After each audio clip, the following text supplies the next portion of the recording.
नमस्कार। पिछले वीडियो में हमने घर की याद कविता का आधा भाग पढ़ा था। बाकी बचा हुआ शेष भाग हम आज पढ़ेंगे। चार भाई चार बहनें, भुजा भाई प्यार बहनें, खेलते या खड़े होंगे, नजर उनको पड़े होंगे। पिताजी जिनको बुढ़ापा एक क्षण भी नहीं व्यापा, रो पड़े होंगे बराबर पांचवे का नाम लेकर। क्षण अर्थात पल, व्यापा प्रभावित नहीं कर पाया। कवि अपने पिता को याद करते हुए भाव विभोर हो जाता है। कवि अपने भाई बहनों को याद करते हुए कहता है कि उसके चार भाई और चार बहनें हैं। भाई सहारा देने का प्रतीक है, इसलिए उन्हें भुजा के समान सहयोगी और कर्मठ बताया है, और बहनें प्रेम का प्रतीक हैं।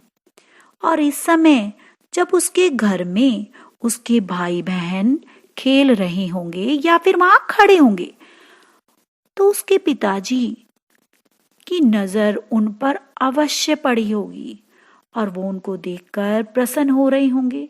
लेकिन जब उन्हें यह भान होता है कि उनका पांचवा पुत्र अर्थात भवानी वहां नहीं है, वो कहते हैं कि मुझ अभागे को ना पाकर मेरा नाम लेकर वो आंसू बहा रहे होंगे। भाव यह है कि एक क्षण के लिए भी जिन पर बुढ़ापे का असर नहीं हुआ, जो किसी भी मुसीबत से नहीं घबराते, ऐसे दृढ़ और साहसी मेरे पिताजी मुझे वहां ना पाकर मेरे वियोग में दुखी हो गए होंगे और अपना धैर्य अपना धीरज खो बैठे होंगे। अपने पांचवे पुत्र को मिलने वाली यातनाओं को याद करके उनकी आंखों से आंसू बह निकले होंगे, वो दुखी हो गए होंगे और अपने बेटे अर्थात भवानी की स्मृति ने उन्हें रुला दिया होगा। वो कहते हैं कि मेरे पिताजी जिन्हें बुढ़ापे की कमजोरियों और बीमारियों ने छुआ तक भी नहीं, ऐसे मेरे पिता मुझ पांचवे पुत्र को घर में ना पाकर रो पड़े होंगे और वे मेरा नाम ले लेकर रोने लगे होंगे। पिता की दयनीय स्थिति का वर्णन इन पंक्तियों में किया गया है। भाई के लिए भुजा उपमा का प्रयोग किया गया है। भुजा भाई में उपमा और अनुप्रास अलंकार का प्रयोग है। वात्सल्य रस का चित्रण है। पिता के रोने का बिंब बहुत सजीव बन गया है। पांचवा मैं हूं अभागा, जिसे सोने पर सुहागा, पिताजी कहते रहे हैं, प्यार में बहते रहे हैं। आज उनके स्वर्ण बेटे लगे होंगे उन्हें हेठे, हेठे का अर्थ है गुणहीन, क्योंकि मैं उन पर सुहागा बंधा बैठा हूं अभागा। अभागा अर्थात भाग्यहीन। सोने पर सुहागा होता है किसी वस्तु या व्यक्ति का दूसरों से बेहतर होना। कवि अपने घर को याद करके और अपने पिता के स्नेह को याद करके व्यथित हो जाता है और वो स्वयं को भाग्यहीन समझने लगता है। वो अपने पिता को याद करते हुए कहते हैं कि मैं अपने पिता का पांचवा पुत्र हूं और मुझे मेरे पिताजी हमेशा से ही अपने पुत्रों में सोने पर सुहागा अर्थात बाकी पुत्रों से श्रेष्ठ मानते थे। ऐसा कहते हुए उन्हें हमेशा ही बहुत प्रसन्नता की अनुभूति होती थी। आज मेरे जेल में बंदी होने पर उन्हें अपने चारों सोने के समान गुणों वाले पुत्र भी तुच्छ हीन लग रहे होंगे, क्योंकि वे तो मुझे उनसे श्रेष्ठ समझा करते थे। कवि के पिता को उनके इतने योग्य बेटे भी भवानी की तुलना में कम लग रहे होंगे, क्योंकि भवानी देशभक्ति दिखाकर भी अन्य भाइयों से ऊपर उठ गया है। उसके अंदर जो देशभक्ति का गुण है, देश के प्रति जो उसने अपने कर्तव्यों का पालन किया है, उनके कारण उनके पिताजी उन्हें आज अपने उन चारों पुत्रों से श्रेष्ठ मान रहे हैं। अपने घर परिवार से दूर होने के कारण अपने परिवार के सदस्यों, भाइयों, बहनों, माता पिता के सानिध्य से दूर रहने के कारण कवि स्वयं को अभागा मानता है कि जो उनके सानिध्य से दूर हैं। इन पंक्तियों में पिता पुत्र के गहरे प्रेम का परिचय मिलता है। पिता पुत्र के स्नेह का इसमें बहुत सुंदर मार्मिक चित्रण हुआ है। सोने पर सुहागा मुहावरे का प्रयोग किया गया है। बंधा बैठा हूं में अनुप्रास अलंकार है। स्वर्ण बेटे यानी स्वर्ण रूपी बेटे में रूपक अलंकार है। और माँ ने कहा होगा दुख कितना बहा होगा, आंख में किस लिए पानी, वहां अच्छा है भवानी। भवानी अर्थात कवि भवानी प्रसाद मिश्र। वह तुम्हारा मन समझकर और अपनापन समझकर गया है सो ठीक ही है, यह तुम्हारी लीक ही है। लीक अर्थात परंपरा, रास्ता।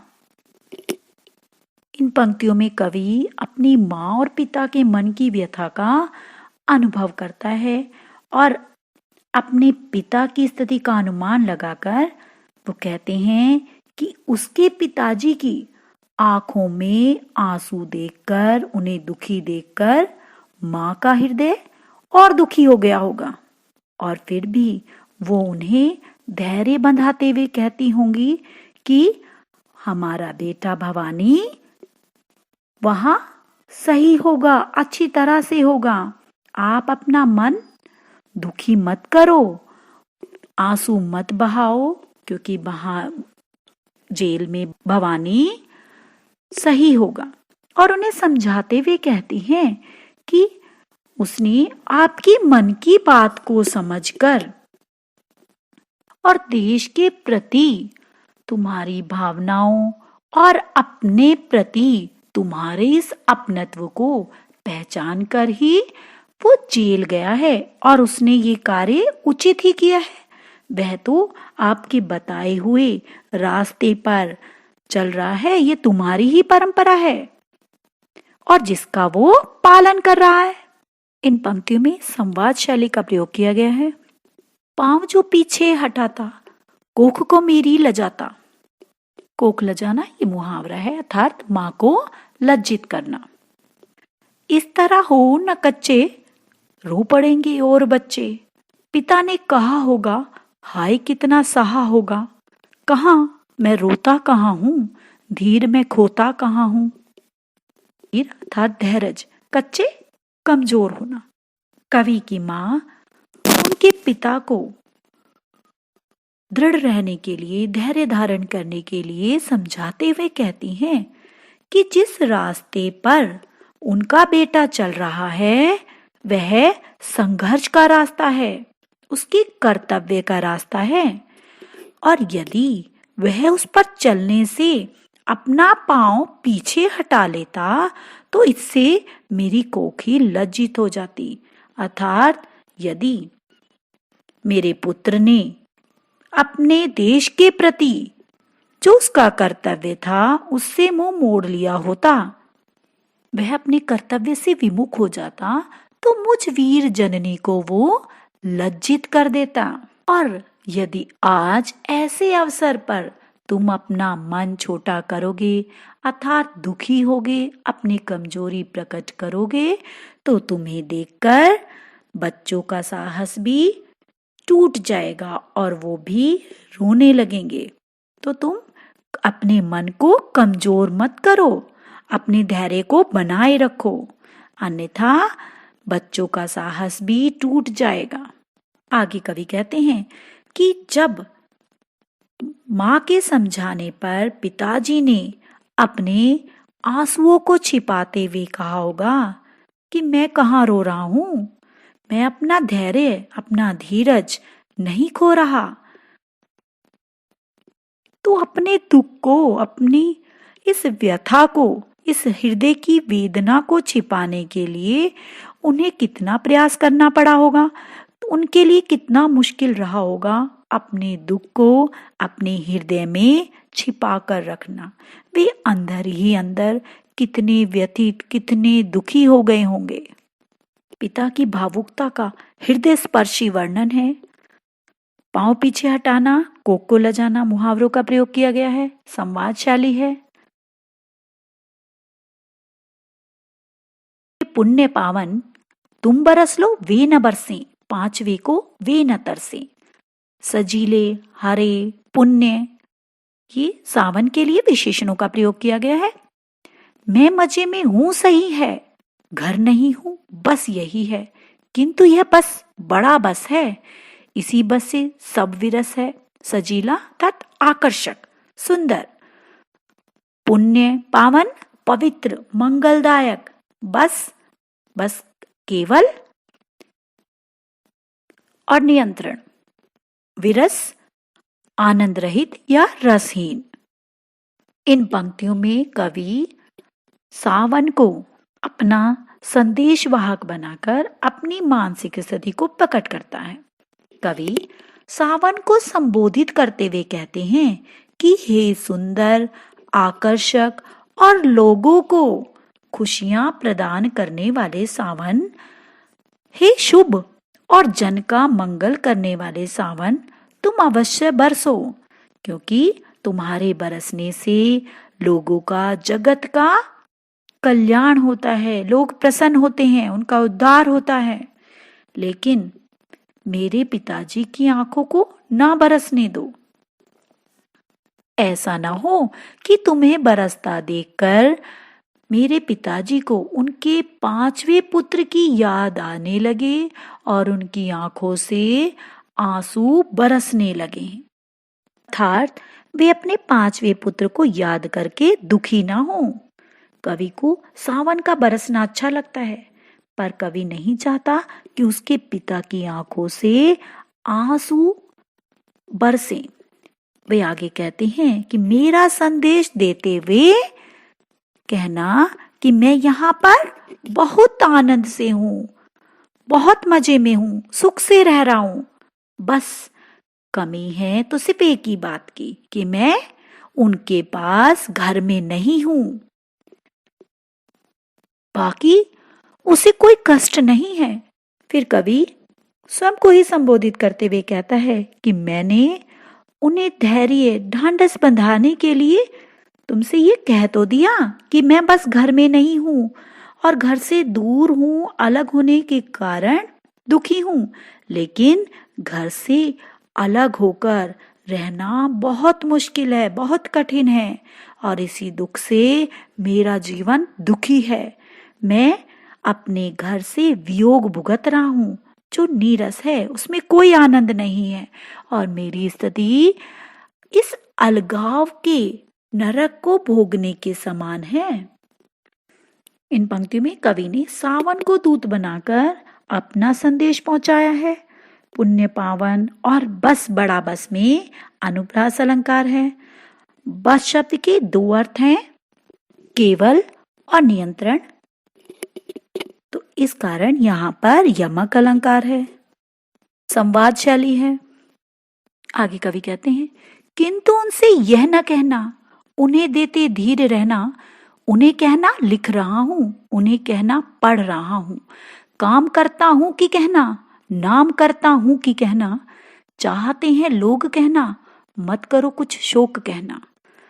धीर, धीरज, धैर्य, शोक, दुख।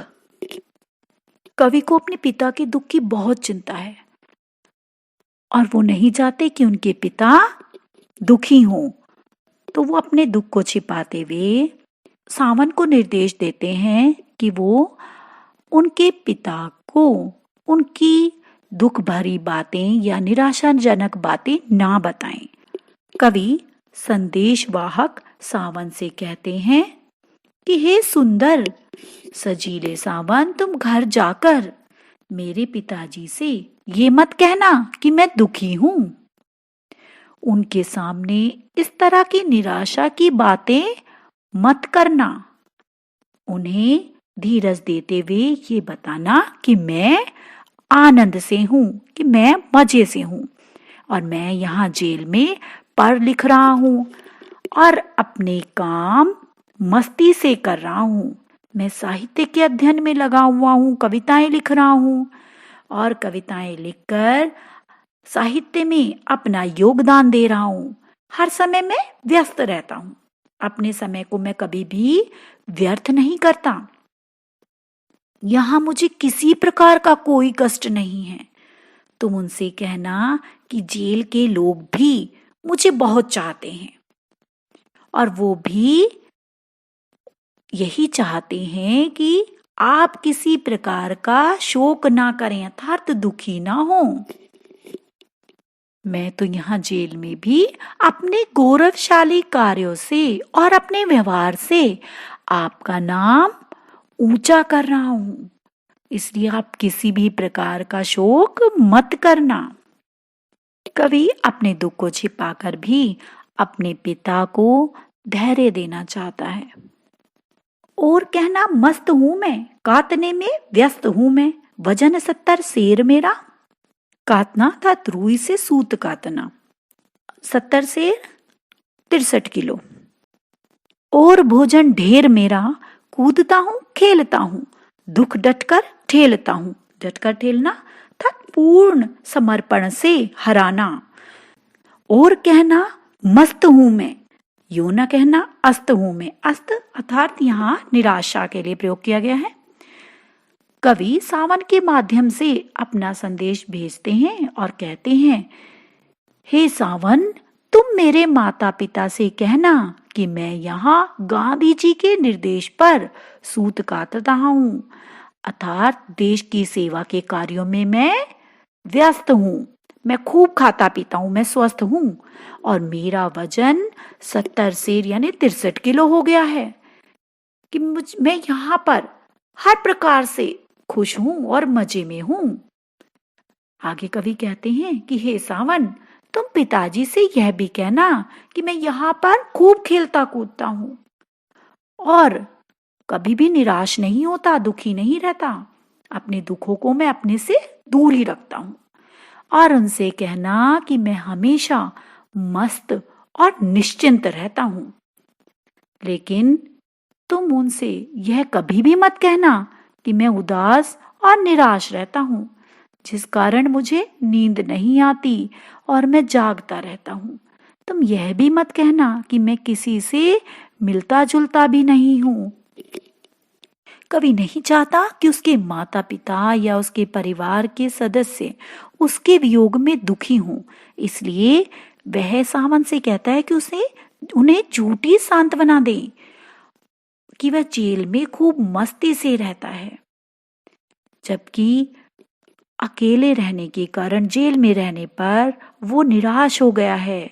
उसे लोगों से मिलना भी अच्छा नहीं लगता और अपने परिवार के सदस्यों से दूर रहने के कारण, उनके वियोग के कारण वो उदास है। कवि अपने दुख को छिपाकर ऐसा चित्र का निर्माण करता है कि जिससे उसके माता पिता को कोई दुख ना हो। डटकर ठेलना, अस्त होना मुहावरे का प्रयोग किया गया है। 70 शेर में अनुप्रास अलंकार है। हाय रे ऐसा न कहना है कि जो वैसा न कहना, कह न देना जागता हूँ, आदमी से भागता हूँ। कह न देना मौन हूँ मैं, खुद न समझू कौन हूँ मैं। देखना कुछ बक न देना, उन्हें कोई शक न देना। हे सजीले हरे सावन, हे कि मेरे पुण्य पावन, तुम बरस लो वे न बरसे, पांचवे को वे न तरसे। मौन अर्थात चुप, बक न देना कि व्यर्थ की कोई बात उन्हें मत कह देना। वे कहते हैं कि तुम उनसे यह मत कहना कि मैं एकदम चुपचाप रहता हूँ। जैसा मैं तुम्हें दिख रहा हूँ वैसा मेरे पिता के सामने मेरे दुखों का बखान मत कर देना। तुम उनसे यह मत कह देना कि मुझे नींद नहीं आती, मुझे आदमियों को देखकर भय लगता है, मुझे अपनी सुध बुध भी नहीं रहती। अर्थात कवि कारागार में स्वयं को निराश अकेला महसूस करता है, उसे किसी से मिलना अच्छा नहीं लगता। हे सजीले सावन, देखो मेरे पिताजी के सामने बहुत सोच समझ कर बोलना। उनसे कोई भी व्यर्थ की बात मत कह देना जिससे उन्हें मेरी इस दुखदायी स्थिति के विषय में किसी भी प्रकार का कोई संदेह हो। ऐसा बोलना जिससे वे तुम्हारी बातों पर विश्वास कर लें। तुम उन्हें मेरे कष्टों के विषय में मत बताना। मेरी वास्तविक स्थिति के बारे में बताने पर उनका दुख और अधिक बढ़ जाएगा। तो हे हरे भरे सुंदर सावन, हे मेरे मंगल की कामना करने वाले सावन, तुम जितना चाहो उतना बरसो, लेकिन ये ध्यान रखना कि मेरे पिता के बादल रूपी नयनों से दुख के आंसू ना निकलें। ऐसी कोई बात उनके सामने मत कह देना जिससे उनको मेरी याद आए, अर्थात वे अपने 5वें पुत्र की याद में व्यथित हो जाएं। भाव यह है कि कवि की याद में उसके माता पिता तो व्यथित हैं ही, कवि भी उनकी स्थिति की कल्पना करके दुखी है। वह स्वयं उनके पास नहीं जा सकता, पर वो अपना संदेश सावन के माध्यम से पहुंचा रहे हैं। पावन आदि विशेषणों का प्रयोग किया गया है। पुण्य पावन में अनुप्रास अलंकार है। आदमी से भागता हूं में कवि की मानसिक पीड़ा का वर्णन हुआ है। कवि अपने पिता के प्रति अत्यंत भावुक है और इसी कारण वो उन्हें किसी प्रकार का कोई कष्ट नहीं देना चाहता। कवि की पितृभक्ति भी सराहनीय है। आशा है आपको यह कविता स्पष्ट हो गई होगी। धन्यवाद।